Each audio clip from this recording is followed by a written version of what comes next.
గౌరవం దక్కనప్పుడు ఇంకేంటి?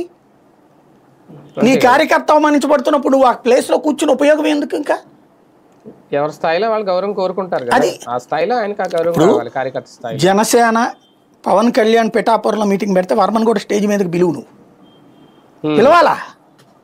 పిలవాలి. అలాగే బీజేపీకి సంబంధించిన దాంట్లో వాళ్ళని పిలవాలా, ఇద్దరిని. మిత్రధర్మం.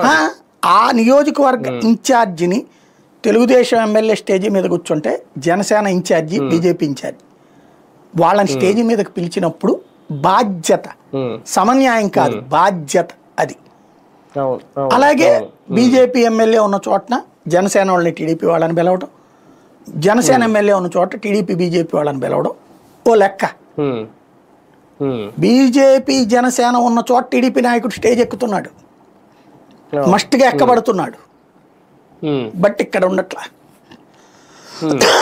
అది లెక్క చూసుకోవాల్సింది వాళ్ళు.